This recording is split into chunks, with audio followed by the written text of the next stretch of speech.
Death is a phenomenon controlled by no man. Ikú ìbá gbowó àbá fọlọ́wọ́, ikú ìbá gbòbí àbá fọlọ́bì, ikú ìbá kúkú béèrè fódìdí ẹran, àbá dá òdìdí àgbò fún, àfìgbà tí kú mú bàbá rere lọ. Kabiyesitv is live in Ola Town, Ejigbo local government area, Osun State, to celebrate the life of a patriarch, Pa Abiodun Olaoye Akande of the Olubode royal family. Ẹ rántí wípé òkú ọlọ́mọ àṣẹ ìṣetán ni. Come with us.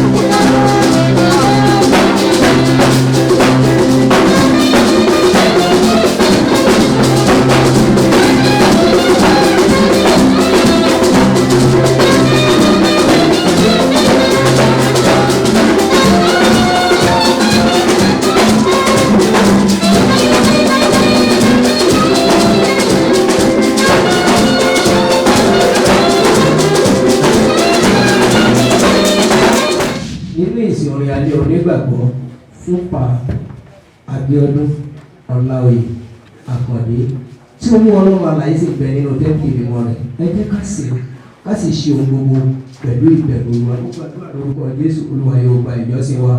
Ìjọ àtẹ̀síwájú nínú ìsàlẹ̀ onígbàgbọ́ yìí ní orúkọ ti Bàbá àti ní ti Ọmọ àti ní ti Ẹ̀mí Mímọ́.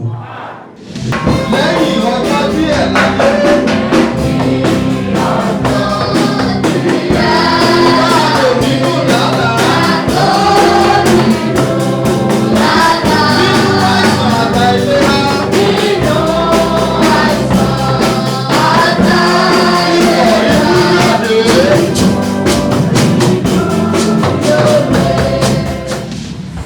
Thessalonians chapter 5, verse 1 to verse 6. Verse 1 to verse 6, yes. Now, after the times and the epochs, brethren, you have no need of anything to be written to me. For you yourselves know full well that the day of the Lord will come, just like a thief in the night. 3.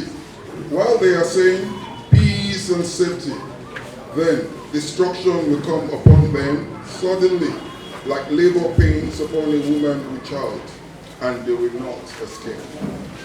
But you, brethren, are not in darkness, that the day will overtake you like a thief. For you are all sons of light and sons of day. You are not of night, nor of darkness. Verse 6.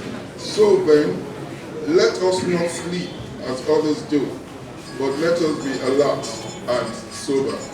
May the Lord bless our reading of this, and let the words germinate in our hearts.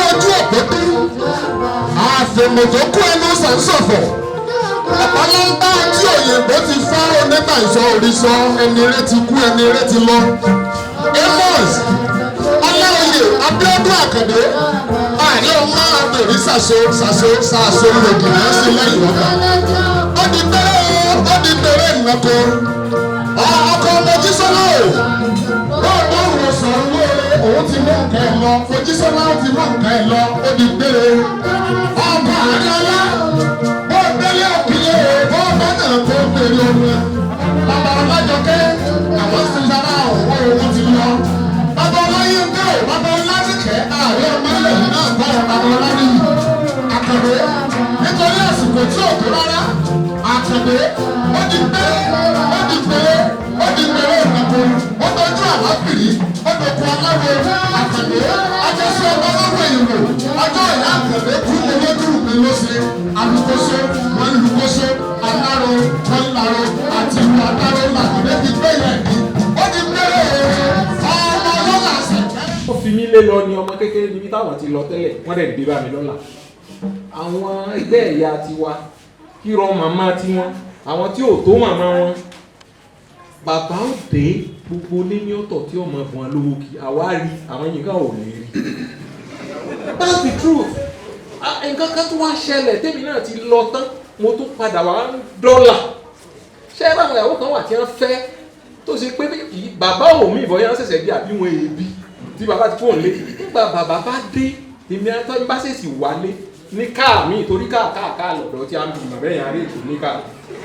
káà ní ìdí bàbá rọ̀ báyìí tọ́kọ́ wá ara àwọn ìyàwó kéékèèké tí wọn ò tójú bàbá fẹ́ bàbá ò ní sáwọn aya mi náà ní tí táwọn tí ń gbélé bá ti kọ̀ fà I tell you bàbá ò fún ọ lówó ni ẹ má jẹ́ sọ púpọ̀ mo rí yẹn o mo tún rí mi ṣùgbọ́n nítorí àsìkò. The Baba Akande that I know, I was Baba secretary for like 3 years in Baptist Brotherhood Society.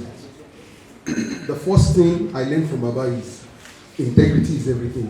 Number 2, for every problem that we have, Baba has several solutions, not just one. So failure and impossibility is nothing to Baba. So even when we had several oppositions, Baba will never look at the oppositions, but what he wants to do to bless people's life. That will be his concern. Personally, Baba is not just Baba to me. Baba is my personal friend. Mama Akande can testify to it. I have some other people that are here. If I've not seen Baba in 3 months, the day that we will speak on phone or we meet physically, we will discuss everything up to the 3 months that we met. So Baba is not an old man. Baba is always a young man to every young person in Surrey Baptist Church. He was a wonderful man.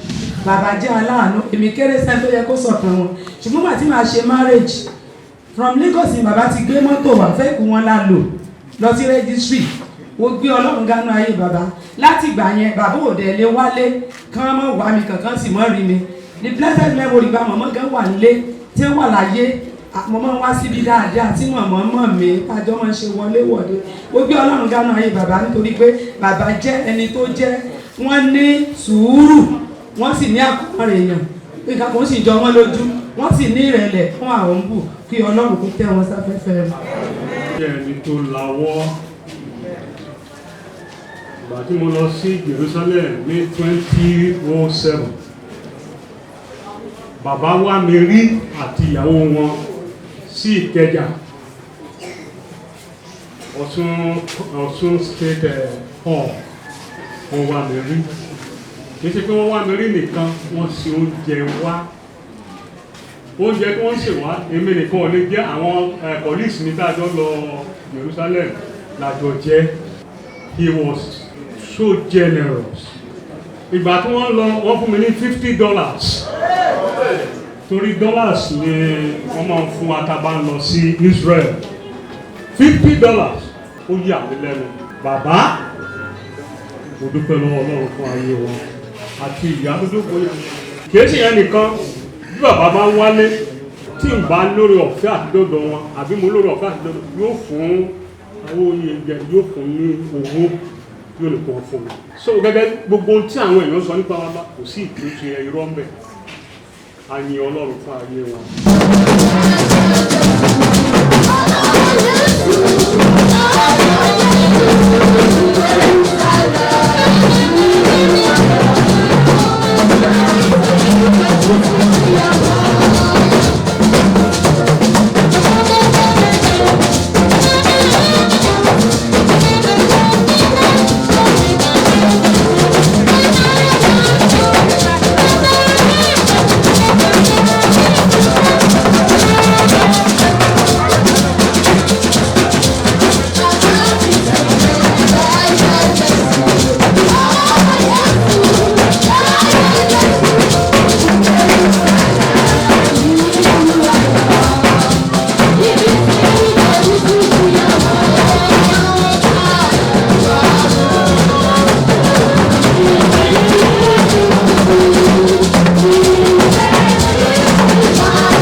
This is an exceptional case. Bàbá mi yàtọ̀. Ó dàbí pé ẹ máa gba máìkì padà. Torí ẹ gbọ́dọ̀ gbà kí fún yín ní àmúlùmọ́lá. Àbí ẹ̀yin bàbá mi ṣe fún láyè. Ibi tí ò bá kẹ̀ tún yé mi, màá ṣe ọwọ́ báyìí, màá ṣe sign language. We give glory to God, we give glory to the soon coming King. Adúpẹ́ lọ́wọ́ Olúwa olùgbàlà fún bàbá tí Ọlọ́run fún wa. Bàbá wa jẹ́ oní ìwà ìrẹ̀lẹ̀. He had a very calm man, a very calm disposition. He was a very deep man. Wọ́n máa ń ro àròjinlẹ̀. Wọ́n ní ẹyinjú àánú. Bàbá mi ò lè ṣe nǹkan fún arábìnrin kí arábìnrin gbọ́n pẹ̀.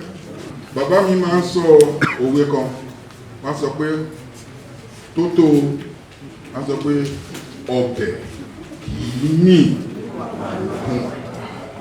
By every signifier of success, he was a very successful man. Ọlọ́run bless wọn. Ọlọ́run wà pẹ̀lú wọn látàárọ̀ ọjọ́ wọn títí dọjọ́ alẹ́. He touched so many lives. He was an impactful man. But more importantly, he debased himself at every point in time. Wọ́n ever wùwà ìgbéraga pé èmi ni mo di báyìí, èmi ni eléyìí, èmi nìyẹn. Àwọn èèyàn tó ń mọ̀ wọ́n níta tó bá bá wọn délé, ó máa ń yà wọ́n lẹ́nu wípé Ọlọ́run dẹ̀ ṣe gbogbo eléyìí fún ẹ, but kò tiẹ̀ check up on here. He was a very intelligent man. Wọ́n sọ pé bàtà wà ní school, Christ giving day. Wọ́n máa gbé wọn sórí table lọ́la yìí náà ni. Amos ló ń pe bàbá mi báyìí. Mi ní sọ ìgbà tí bàbá mi denounce orúkọ yìí. Best prize in kíníkan Amos Akande. First prize in kíníkan Amos Akande.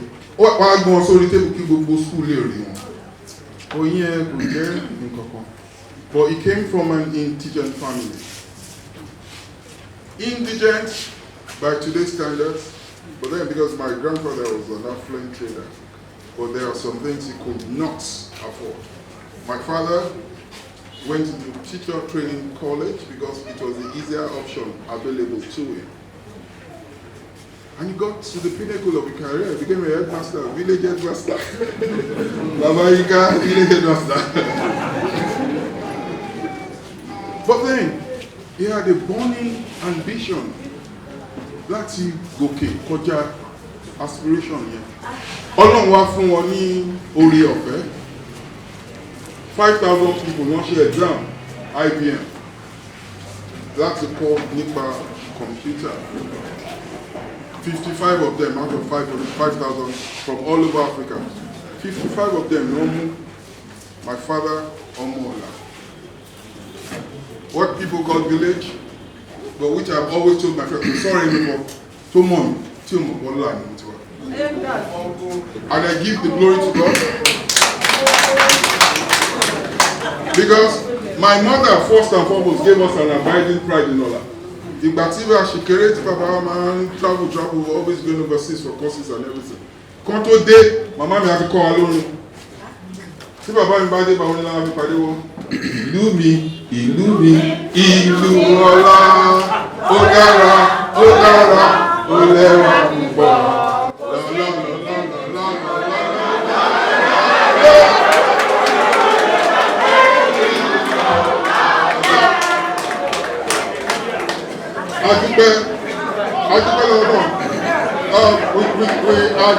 We had so many glorious moments. Adúpẹ́ èmi tí ẹ jẹ àǹfààní wọn púpọ̀.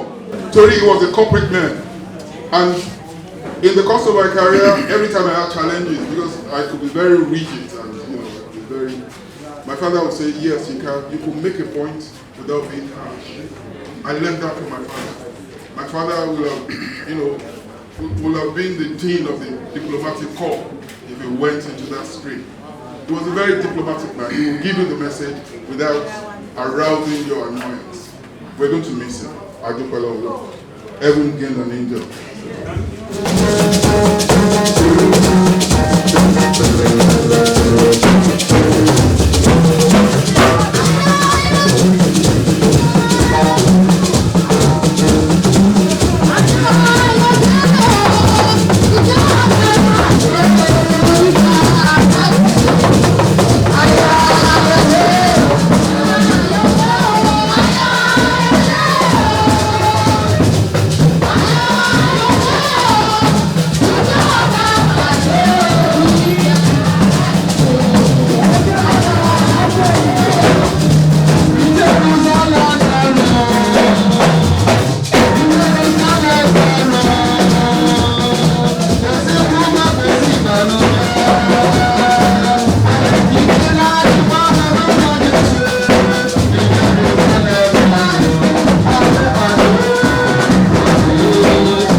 máa lọ ní àlàáfíà wà láyé Ọlọ́run ojúre Ọlọ́run kó máa bá yín lọ oore ọ̀fẹ́ Kristi kó pa yín mọ́ kẹ́ ẹ máa gbé lálàáfíà kẹ́ ẹ máa gbé láìléwu oore ọ̀fẹ́ náà yóò sì wà pẹ̀lú wa títí láéláé àmín.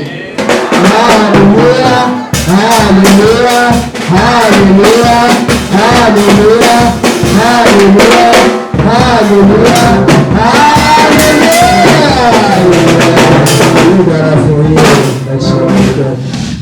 Wọ́n ní ẹni ọmọ bá sin gangan ló bímọ. Ìdí nìyí tí a ṣe ń ṣe àjọyọ̀ ìsìnkú bàbá wa Pa Akande lónìí. And I have with me is the foster son. Sir, a brief introduction. Yinka is my name. I'm Ola Yinka Olaoye Akande. I'm not just the first son, I'm the first child of Pa Abiodun Olaoye Akande of blessed memory. It's still very difficult, viewing him in the past, Baba was an exceedingly great person. He was a man of very modest courage. He was a man of very calm disposition. He was a very intelligent man, but he was not the one who wore his intelligence on his sleeves. He was a man who did not celebrate himself so that other people would look diminished. No. He will not even celebrate himself at all. That's why we are thinking of celebrating him at death. He was an underwhelming man, but he was a man of super intelligence.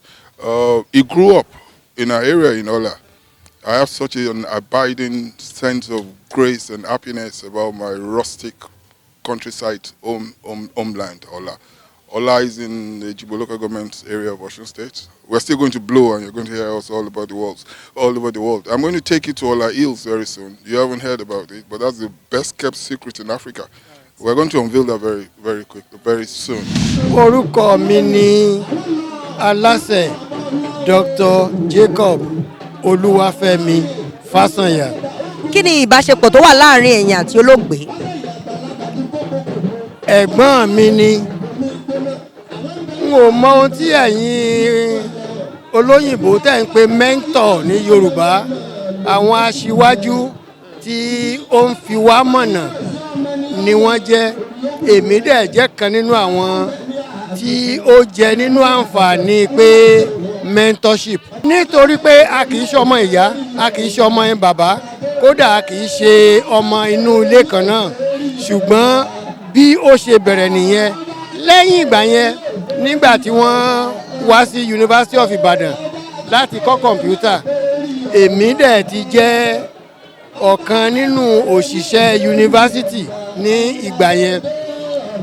A tún súnmọ́ra wa pẹ́kípẹ́kí débi pé àwọn ọmọ wọn, àwọn Yinka ni o, àwọn Jọkẹ́ ni o, àwọn Níkẹ́ ni o, bí mo ṣe ń gbé wọn ní kọ́kọ́ lọ́rùn nìyí láàrin University of Ibadan.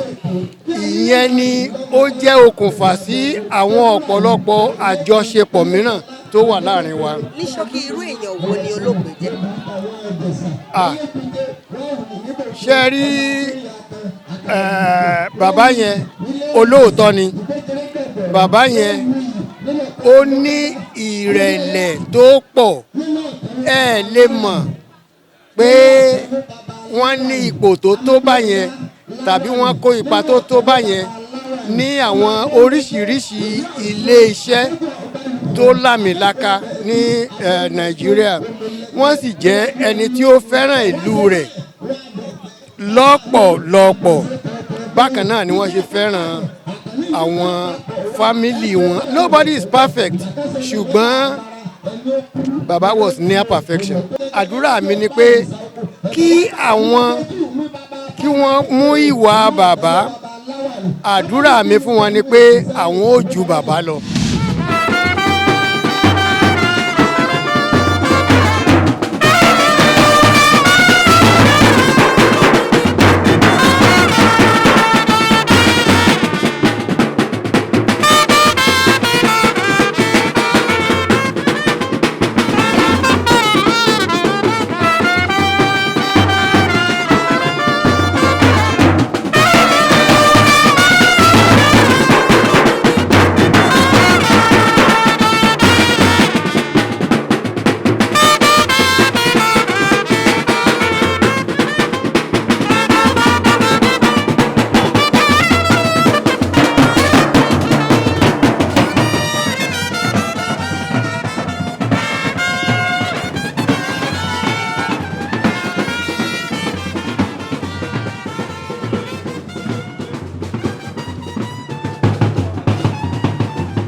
pè ní gbogbo ayé ẹni tí ẹ gbé ọ̀rọ̀ yín àti orúkọ yín ga ju ohun gbogbo lọ ẹni ènìyàn tí a bí nínú obìnrin ọlọ́jọ́ díẹ̀ ni ó sì kún fún ìpọ́jú a dúpẹ́ fún àǹfààní àti oore ọ̀fẹ́ tí ẹ fún bàbá wa pa Abiodun Olaoye Akande láti lò nílé ayé a dúpẹ́ nítorí pé ẹ jẹ́ kí àwọn ẹlẹ́yẹ wọn ẹ jẹ́ kí wọ́n péjú pésẹ̀ lónìí láti ṣẹ̀yẹ ìkẹyìn fún wọn a dúpẹ́ nítorí pé ẹ jẹ́ kẹ́nikẹ́ni ó dàwátì nínú àwọn ẹlẹ́yẹ wọn bàbá a dúpẹ́ o fún oore ọ̀fẹ́ tẹ́ fún bàbá níwọ̀nba ìgbà tí wọ́n lò nílé ayé tí wọn ò fi ayé wọn bà ọ̀run wọn jẹ́ a dúpẹ́ nítorí pé ẹ jẹ́ kí wọ́n mọ̀ yín wọ́n sìn yín èyí fún wa ní oore ọ̀fẹ́ láti ṣe ìsìn kẹ́yìn tó tó àti èyí tó yẹ fún wọn bàbá sọ pé ẹ ṣe é á dá gbogbo ògo padà sọ́dọ̀ yín Olúwa gba ọpẹ́ wa o gẹ́gẹ́ bí ìdílé ayìn lógo Olúwa gba ẹ̀yẹ wa ìkórìtà tí a wà yìí ìkórìtà tó pé fún ìpòrúurú ọkàn nítorí àwọn fẹ́ kẹ́yìn wọn lọ torí kò sí bí arúgbó ẹni ṣe lè dàgbà tó táwọn fẹ́ kó lọ ǹjẹ́ tó bá rí bẹ́ẹ̀ kò sí àdúrà bàbá mọ́ bàbá ti lọ gbogbo iṣẹ́ rere tí wọ́n ṣe sí ń tọ̀ wọ́n lẹ́yìn ṣùgbọ́n gbogbo àdúrà gbogbo ẹ̀yin ẹbí àti ọmọ Olúwa kó dì yín mọ́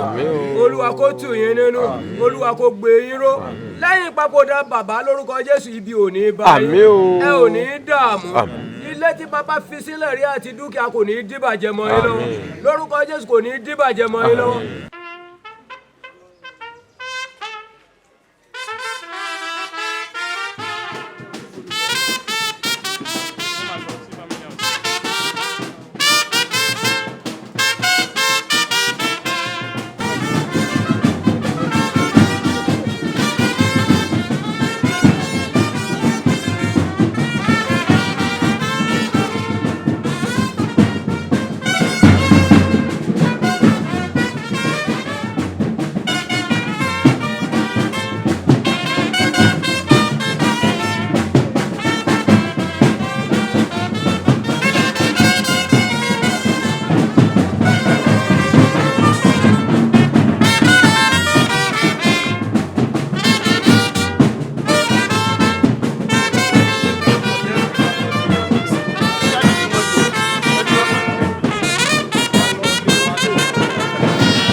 àtúngbé Yinka fún orí ọ̀fẹ́ ńlá wọ̀nyí ètí ẹ yọ̀ǹda fún wa fún ọjọ́ ètí a dá tí a sì mọ́ tí ẹ fi orí ọ̀fẹ́ gbà wá tó ń kóhun kò tó ba ọjọ́ yìí jẹ́ mọ́ wa lọ́wọ́ a yìn ọ́ Jésù bàbá ẹ gba ọpẹ́ wa.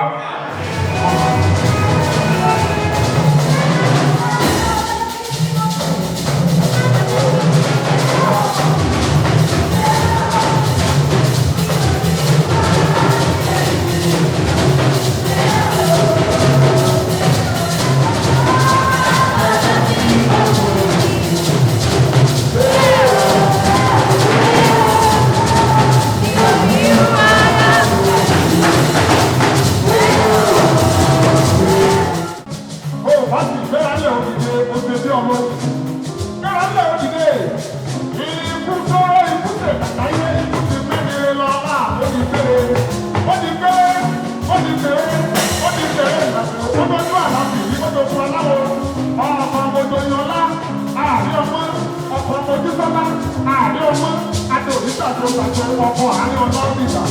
Ó ti péré o, ọmọ àkàndé o, àkàndé, akẹ́kọ̀ọ́ ọba mẹ́wàá ìlú. Ọjọ́ ìyá àkàndé kú, olójú mi ló ṣe. Alukoto, wọ́n lukoto, aláró, wọ́n láró, àtìlú asáró ìlànà yìí débi pé ìyá ìsìn lọ́jọ́ ọjọ́ o. Ó ti péré o. Ọmọ ọlọ́lá àtẹ̀kẹ́rẹ́, àsopọ̀ wẹ́rẹ́, màmú pẹ̀lú, bàbá ọlọ́lẹ́ká, ó dọjọ́ mi ọjọ́ rẹ̀. Bàbá ọlọ́lẹ́bẹ̀, bàbá ọlọ́lẹ́bì, kọ́lá ní òṣìṣẹ́, oṣù kọ́lá ní òṣìṣẹ́. Ọmọ ọlọ́lá àtẹ̀kẹ́rẹ́, àsopọ̀ wẹ́rẹ́, màmú pẹ̀lú, bàbá mi, wọ́n fẹ̀ ìrìnàjò, wọ́n ti fi epo oṣù lọ́la. Ọmọ àkàrà, wọ́n ní òkè lọ́la, àwọn pẹ̀pẹ̀, wọ́n láti ọlọ́lá òṣùwọ̀n ní ọba bá àti ọba lọ́pọ̀ tó ń sùn. Àwọn tẹ̀sẹ̀ wọn, àwọn ọkọ̀, ọmọ alárúkọ lé, wọ́n fi fẹ́ ṣe é kóró, ọmọ àtẹ̀jì, ìwọ́n náà lọ́la, ọjọ́ ìṣẹ̀lẹ̀, ọjọ́ ìṣẹ̀lẹ̀, ìwọ́n náà lọ́la, wọ́n ti fi kú yá àti ikú ọmọ onígbò kékeré péré, wọ́n ti kéré o.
in-laws.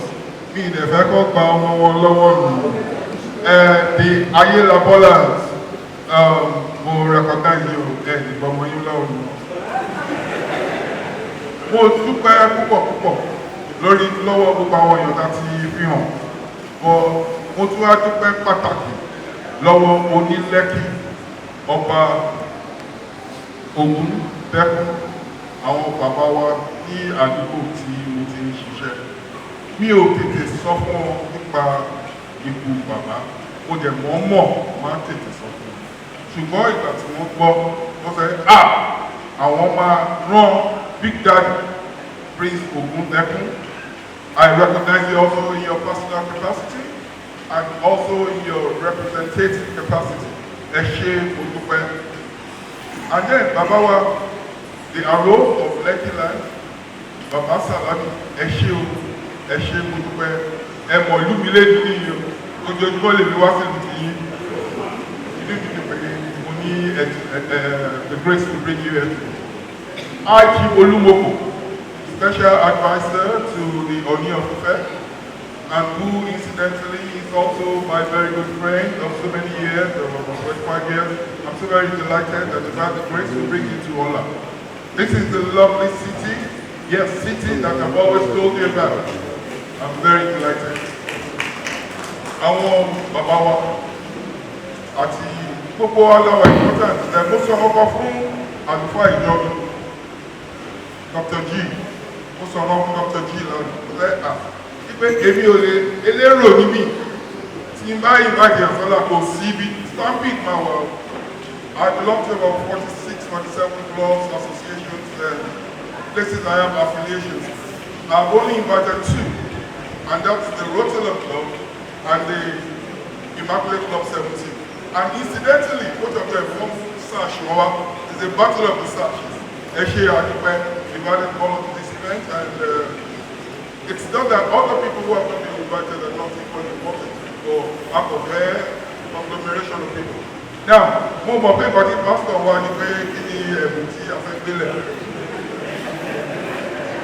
A ti jókòó títí a ti rò. Èmi kan 2 weeks ago, mo jókòó pẹ̀lú àjọ sọ̀rọ̀. Wọ́n ṣùgbọ́n kankan fẹ́ máa ṣe lọ consult. Mo ti consult. Náà ni mo fẹ́ fi mo tí wọ́n fẹ́ sọ fún yín pé kí n tó lè sọ kí ni wọ́n sọ this job ní láti fún wa ní written undertaking. Ipe àwọn ò ní gbé lọ sí dispute resolution.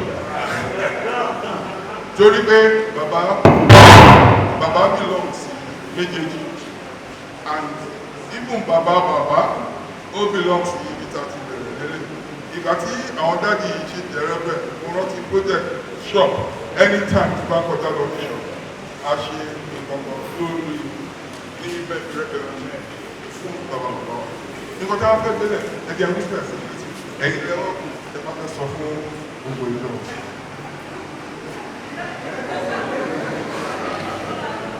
Ẹ ṣe adúpẹ́. Ọlọ́run olùpamọ́ kó pa wá mọ́. Ọlọ́run alààbò kó ṣàbò lórí wa. Gbogbo wa pátápátá díẹ̀ tó kù fọ́dún yìí parí ẹ̀mí wa kó má ṣe ṣòfò. Láti sin lọ àti sin títí láéláé.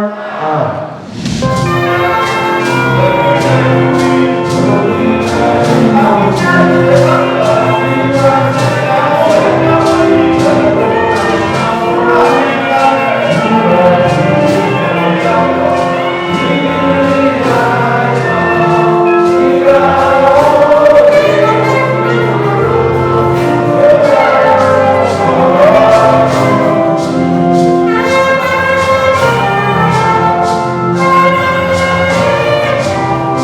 you.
mọ̀ pé bí erùpẹ̀ wa ti ayé yìí bá wó tí a bá sì túká àwa mọ̀ pé àwa ní ilé kan láti ọwọ́ Ọlọ́run, ilé tí a kò fi ọwọ́ kọ́, ti ayérayé nínú àwọn ọ̀run. Ǹjẹ́ níwọ̀n ìgbà tí ó wu Ọlọ́run alágbára jùlọ, Ọlọ́run Olódùmarè nínú àánú rẹ̀ ńlá láti gba ọkàn bàbá wa Abiodun Olaoye Akande wa ọ̀wọ́n kúrò lọ́dọ̀ wa sí ọ̀dọ̀ owó ti ká lára rẹ̀ ní ilé ayérayé. Ó di iṣẹ́ wa láti gbé ara rẹ̀ tí díbàjẹ́ yìí gbìn láti lè gba ara ẹ̀ díbàjẹ́. Eru fún eru, erùpẹ̀ fún erùpẹ̀, eruku fún eruku.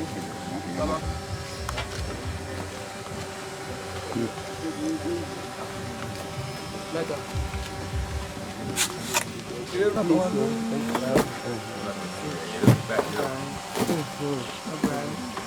A sì fi ẹ̀mí rẹ̀ lé ẹlẹ́dàá rẹ̀ lọ́wọ́ ní ìdánilójú àti láìṣe iyèméjì ìrètí àjíǹde sí iye tí kò ní pẹ̀kun nípasẹ̀ Kristi Jésù Olúwa wa.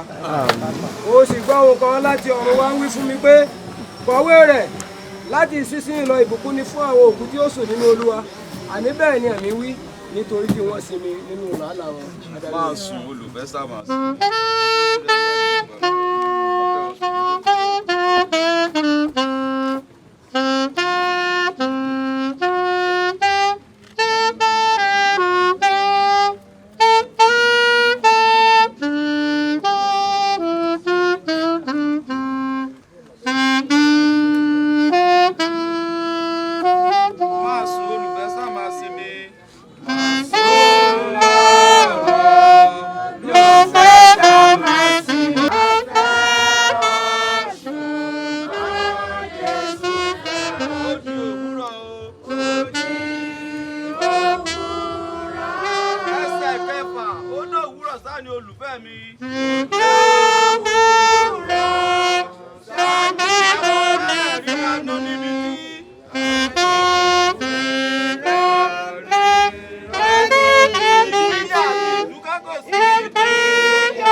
But now back to my father. My father was a very cool guy. He was not just a father to me, he was a father to so many other people. He was a benefactor to several causes, and he was not the guy who gave you grace in the full in front of the cameras. He did things, on the sly, on the low, without any accolades. He never wanted accolades. He just wanted to serve God by serving humanity. And he did that for 87 years. We're very thankful to God that we're gifted with such a gem of a gift. And we're very sad losing him. I shed some tears today. But there are tears of joy also, because what did I do to deserve a father as great as the one I had? And my mother died 16 years ago, and ever since my mother died, Yoruba say, Yani Wura Baba Ndigi. My father became a Wura and Adigi. Ever since my mother died, my father has been father and mother to us, and and he combined it, effortlessly. He did so very well. And while being a father and mother, he was that to so many other people.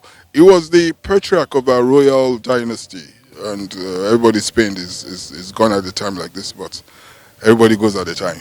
So, sir, so many people have, said so many things, beautiful things about Baba. So, what would be your advice to your siblings? Well, but my advice was just, no human being is perfect. God is the exemplar. Be like Jesus Christ. My father, as people said so many things about him, he had his own faults also, just like any human being. But there weren't many. So it's just, I wouldn't ask anybody to focus on any human being. Be Christ-like as best as possible, and ask for the grace of God to tide you by. That's essentially. And one thing, all of us need to imbibe in our lives is my father's humility. My father was very, very humble. Very humble. And, his total lack of affectation, his total lack of, the external signifiers of success, these that, he just wanted his own humble, modest home, and do kind to people, be kind to people without making noise about it. I don't know where to start from, but I'll start with God. I give God all the glory. My father died, we said within a few weeks after his death, we were going to bury him. We knew it was going to be challenging, especially the logistics of it. Some of my siblings live abroad. Most of the grandchildren are abroad, working and schooling abroad. We knew we were not going to bring the grandchildren back, but we knew we were going to do a few things. So the logistics of putting everything together within 7 weeks or so has been very, very tough, and we thank God for granting us the grace, to do this. We thank God for all friends and well-wishers who have pitched in so many ways, several ways, doing so many things that have significant impact to alleviate our worries, our sufferings. I can't begin to name people; it will be very unfair. Our father's friends also played a very pivotal role. The societies and associations he was associated with, they all pitched in. The churches they attended in Lagos, at home, and everybody just had a sense of belonging because my father reached out. He reached out to people across different sectors and different sections. We thank God for that.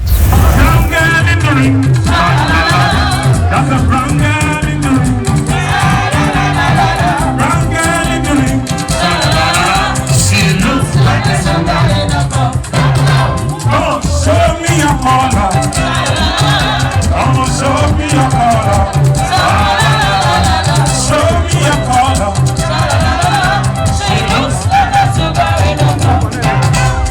Yes, Pa Akande was really a real gem, and I have with me one of his dearest children, Mrs.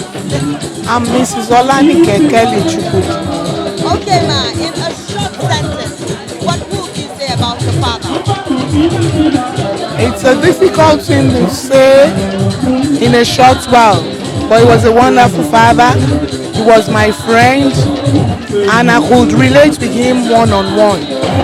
We had a relationship that I could look him in the eyes and tell him the truth, and he respects my opinion until his death. He'll call me and ask me, I want to do this, what do you think about it? And then if I advise him otherwise, he will say, okay, I'll take it, because you always give me good counsel. He was humble to that point that he doesn't see himself as a father that knows it all. He's a father that could, allow his children to give their input on the issues. Orúkọ mi ni Ọ̀túnba Ayọ̀ Olúmọkò. Yẹ̀sà, kí ni ìbáṣepọ̀ tó wà láàrin àti olóògbé tàbí nínú àwọn olóògbé? Ìbáṣepọ̀ tó mọ́rán wà nítorí pé kí ni Yinka Akande ọ̀rẹ́ mi gidi ni, a ti mọ́ra ó ti fẹ́ tó 40 ọdún. Pàápàá jùlọ ìjọ kan náà ni bàbá Akande àti bàbá mi kú. Bàbá mi kú ní on the 8th of September ní aago 3. Nígbà tí mo gbọ́ nípa ẹ̀, mo ní kí ló dé, bàbá kú, a máa ró bàbá o. Ìṣòro bàbá mi nìyẹn. Nígbà pé láàrin wákàtí 7 ẹni tó bá pa bàbá yìí kó náà lọ. Nígbà tó di aago 8 ní Yinka bá kò ní pa bàbá òun ti kú o. So bí ọ̀rẹ́ wa bóyá jẹ́ nìyẹn tímọ́tímọ́ jẹ́ pé bàbá mi àti bàbá ẹ̀ wọ́n kú níjọ́ kan náà, àmọ́ a dúpẹ́ lọ́dọ̀ Ọlọ́run wípé àwọn méjèèjì wọn ṣọ́kú, wọ́n gbó, wọ́n tọ́, wọ́n dẹ̀ kọ́ wa, a dẹ̀ gbẹ́kọ̀ọ́. Àdúrà táwa ń ṣe ni pé nǹkan tí Yinka Akande àti àwọn àbúrò ẹ̀ mọ ẹbí ẹ̀ gbogbo tí wọ́n ń ṣe fún bàbá wọn lénìí, ní agbára Ọlọ́run ọmọ náà ọmọ rere á gbẹ̀yìn wọn, wọ́n á gbó, wọ́n á tọ́, wọ́n á pẹ́, wọn ò ní fọ́jọ́ ọlọ́jọ́ lọ.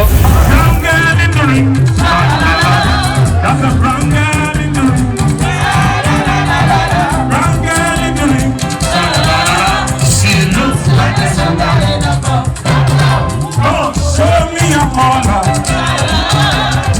Show me your color. Show me your color. She looks like a superhero.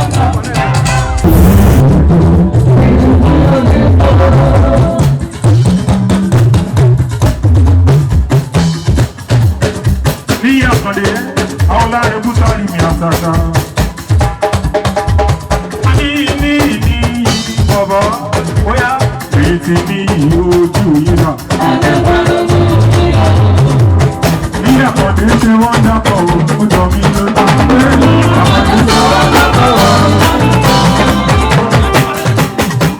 A ṣì wà níbi àṣeyẹ Pa Akande níbi tí a ti ṣe àṣeyẹ ikú bàbá tí a sì ń ṣe àṣeyẹ pẹ̀lú fún gbogbo iṣẹ́ ribiribi tí bàbá ṣe. Níbí yìí mo ní ẹgbẹ́ mi ẹni tí a mọ̀ sí orúkọ yín sà. Ọláníyì Akande. Ọláníyì Akande, kí ni ẹ lè sọ nípa olóògbé ní ṣókí? Olóògbé jẹ́ bàbá mi àti ọ̀rẹ́ mi. He wasn't just a father to me. He was a very close friend. He was someone I could talk freely with, and he was someone that had tremendous impact on my on affecting everything I have become today. He was a straightforward person.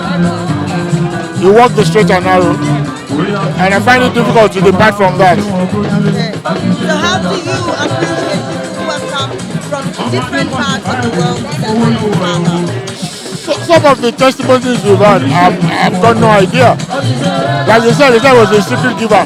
So many of these things are new to me because some of the things he did, he never told us to.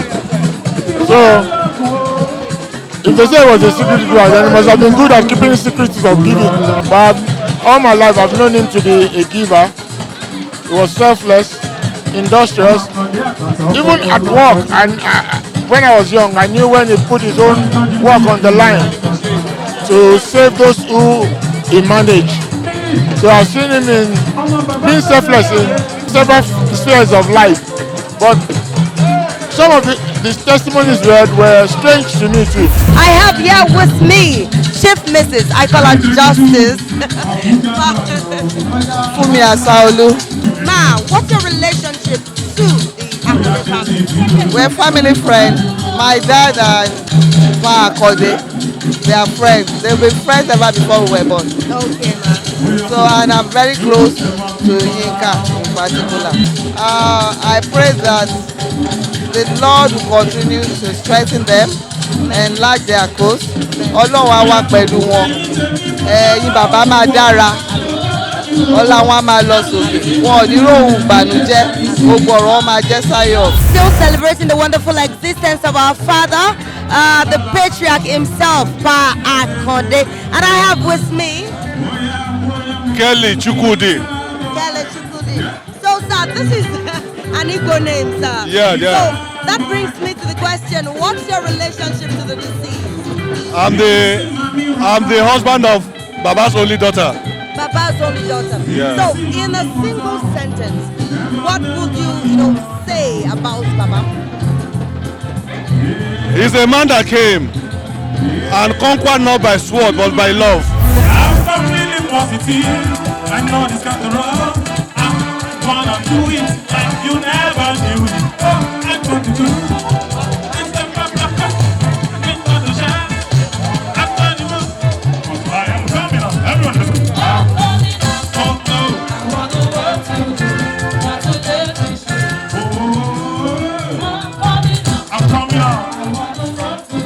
My name is Kemi Shiwoku Adetoro. Okay, now what's your relationship to the family? Okay, Yinka Akande has been my friend for over 30 years. We've been Rotractors and we are Rotractors in the 80s and we call ourselves now Rotalum. I'm here to felicitate and empathize with him on the loss of his dad, Pa Akande, and I wish him a sweet repose. I pray that God will comfort the family he has left behind. Thank you. Orúkọ mi ni ọmọọba Yomi Gbadebo. Yomi Gbadebo, kí ni ìbáṣepọ̀ tó wà láàárín ẹ̀yin àti ìdílé olóògbé? Ìdílé olóògbé jẹ́ àwọn tí mo súnmọ́ dáadáa torí àkọ́bí olóògbé àwọn ni group general manager ní ibi tí èmi ti ń ṣiṣẹ́, so colleague ni wá pẹ̀lú àkọ́bí olóògbé, so nǹkan tó wà láàrin wa bí ìbáṣepọ̀ ẹbí sẹ́bí ló wà láàrin wa. Ìbáṣepọ̀ gẹ́gẹ́ bí ẹbí. Nítorí ìbáṣepọ̀ yìí, kí ni àdúrà yín fún ẹbí olóògbé? Àdúrà tí mo gbà fún ẹbí olóògbé ni pé lẹ́yìn ikú olóògbé ẹbí náà ò ní dàrú, ìfẹ́ àti ìrẹ́pọ̀ tó ti wà láàrin àwọn ọmọ ìyá àtàwọn ọmọ bàbá wọn kan tó kú nígbà tí bàbá lọ yìí ìfẹ́ àti ìrẹ́pọ̀ yẹn náà á tún bá wọn gbòòrò sí. We are still here celebrating the life of our father, Patriarch Akande. And I have with me one of his sons, his family member. His name is Victor Olakunleko. Victor Olakunleko. Ẹ lè sọ Yorùbá náà. Alice bẹ́ẹ̀ ni Yorùbá ni mí. Ẹ ra sà. Ẹ ṣé púpọ̀. Ẹ kú ayẹyẹ ọjọ́ ìní. Kí ni ìbáṣepọ̀ tó wà láàrin ẹ̀yin àti olóògbé? Ọmọ olóògbé ìkànnì wọn Ọlá Yinka Ọlálékan Akande. Mo fẹ́ lè ní àjọṣọmọdé àjọṣe Rotary Club ní 1980s ni láti gbà yẹn láti ń bá ọ̀rẹ́ wa bọ̀. Láti gbà yẹn lẹni bàbá ti mú ilé ọmọ àbí. Bẹ́ẹ̀ni. Kí wá ní àdúrà yìí àwọn ẹbí olóògbé? Well, pé kí wọ́n wà united kí wọ́n ṣe ọ̀kan. Bàbá ò kì í fọwọ́ ta ẹbí nù tẹ ẹbí tọ̀rẹ́. Bàbá ò need láti fún anybody kó tó ṣe lóore káwọn náà ní irú spirit irú ẹ̀mí yẹn. So ara àtojúlùmọ̀ òun ni kó wà open sí iṣẹ́ tí bàbá ṣe lẹ̀ nínú ẹbí ni o nílùú ni o nínú ìjọ pàápàá Surulere Baptist Church mo expect pé àwọn á ṣe double ẹ̀ lórúkọ Jésù.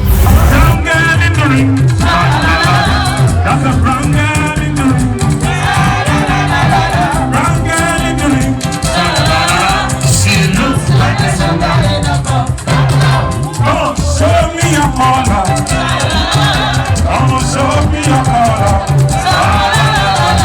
Show me your color.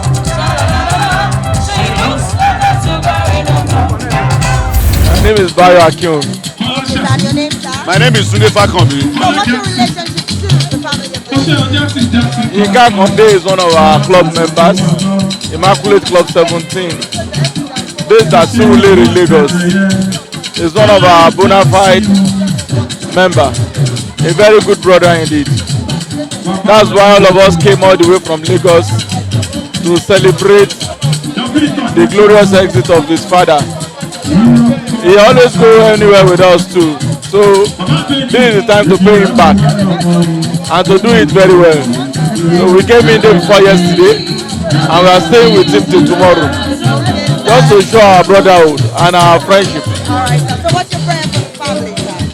We just thank God for the family that the Almighty God will stay with the family and give them the fortitude to bear the loss. Orúkọ mi ni Ọ̀gbẹ́ni Kọ́lá Jackson, ọmọ Ọlájídé. Okay, sir, kí ni ìbáṣepọ̀ tó wà láàrin ẹ̀yin àti ọmọ olóògbé àti ìdílé olóògbé?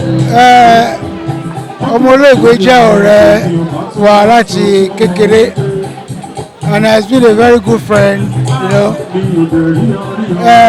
Well, the incident is nǹkan tá à ń gbàdúrà pé ká gbẹ̀yìn arúgbó wa ni. Nígbà tí mo gbọ́ pé bàbá ṣaláìsí, ó jẹ́ nǹkan tó bà mí nínú jẹ́, tó dẹ̀ tún jẹ́ nǹkan ayọ̀ at the same time. Wípé bàbá jẹ́ wọ́n dàgbà, wọ́n rẹ̀ ti lọ síbi tágbà lọ.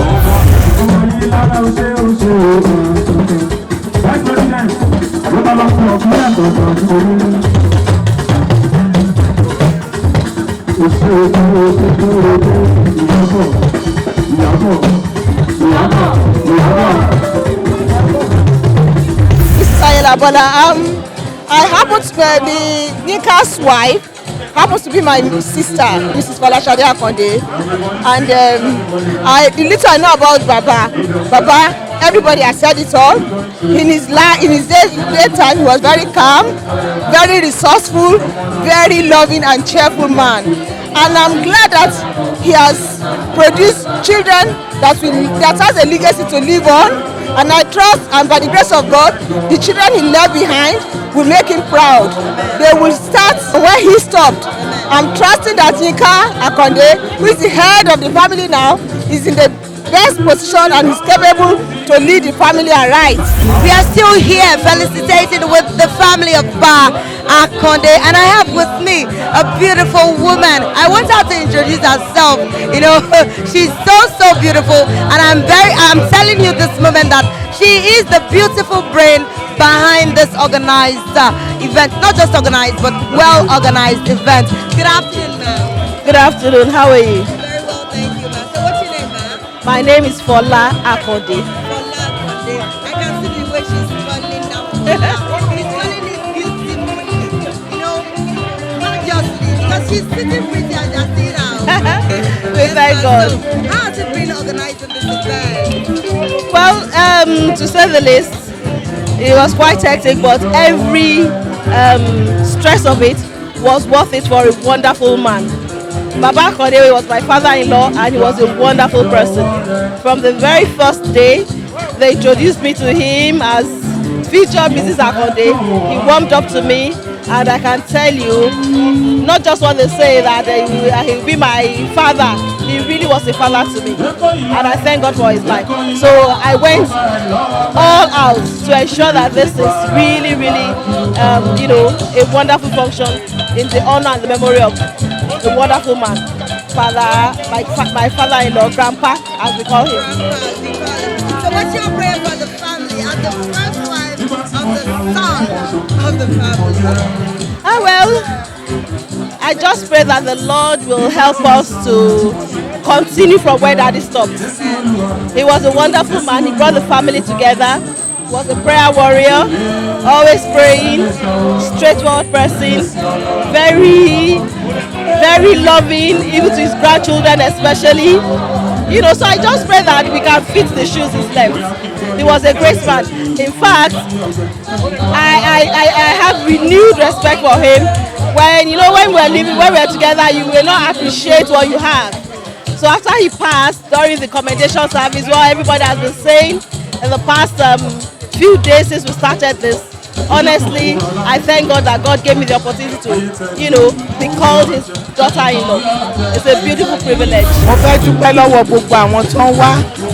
Àwọn kan tiẹ̀ tí òkè òkun wá pàápàá tó yẹ pé nítorí ayẹyẹ yìí ni wọ́n ṣe wá láti wá ṣe ẹ̀yẹ ìkẹyìn fún bàbá wa, and a fẹ́ dúpẹ́ púpọ̀ lọ́wọ́ wọn nítorí pé ó jọ wá lójú púpọ̀ pé wọ́n lè gbogbo àwọn tó ń wá látòkèèrè wọ́n lè wá láti wá bá wa kẹ́dùn àti láti wá bá wa ṣe àjọyọ̀ ìkẹyìn fún bàbá wa nítorí pé tábàlà fẹ́ sin bàbá wa tẹ́nìkankan ò bá wá ń kọ́, a dúpẹ́ lọ́wọ́ wọn. Ọlọ́run ló lọ pẹ́, so màá kọ́ sẹ́ pé Ọlọ́run bá mi dúpẹ́ lọ́wọ́ wọn torí kéèyàn fi ilé kó fọ̀nà ẹlẹ̀ kó dìde pé wàá báyọ̀ ṣe nǹkan ìfẹ́ ló wà ńbẹ̀. So mo fẹ́ dúpẹ́ lọ́wọ́ everybody tó wà bí lọ́kùnrin lóbìnrin lọ́mọdé lágbà, even àwọn táwa nílùú ọ̀la àwọn náà tó jẹ́ àwọn èrò ìlú ọ̀la náà bàbá ṣàǹsù nílé wọn ró jẹjẹ but wọ́n jáde láti wá yẹ bàbá sí, láti wá yẹ wá sí. So I just thank everybody, and I pray pé ní agbára Ọlọ́run gbogbo wa a padà sí ibùdó wa láyọ̀ lálàáfíà nígbọ́n láburú séèyàn kọ̀ọ̀kan. So a fẹ́ dúpẹ́ lọ́wọ́ everybody, wọ́n ṣe gan àtàwọn èèyàn tó wà àtàwọn tó fi nǹkan ránṣẹ́, àwọn èèyàn tó ń gbàdúrà fún wa. I appreciate everybody. Baba came and he conquered, and I pray that we will surpass his achievements here on earth, and that we should do his memory proud too, that we will not fail and disappoint him.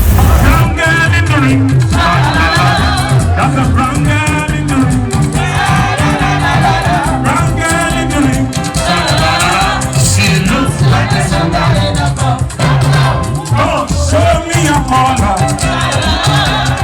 Show me your color. Show me your color.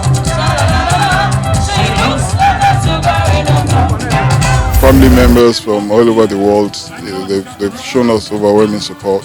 The royal fathers, societies and associations that Daddy belonged to, the Rotary Club, the Baptist Brotherhood of Surrey Baptist Church, different societies, Ori Affair where he was patron, and so many people, his professional associations, even the platform of the Association of ex-UAC managers, of which Baba was a member, and which I also was a member. I'm a second generation USC Unilever manager. Just too many associations with just like each and every one of the at home, abroad, and friends of the children, friends of the cousins. So many people, Baba, reached out and touched. Our neighbors, Baba's tenants gave us a whooping amount of money, and we're so very appreciative for that gesture. We thank everyone. People have come from far and near to Ola just to honor Baba.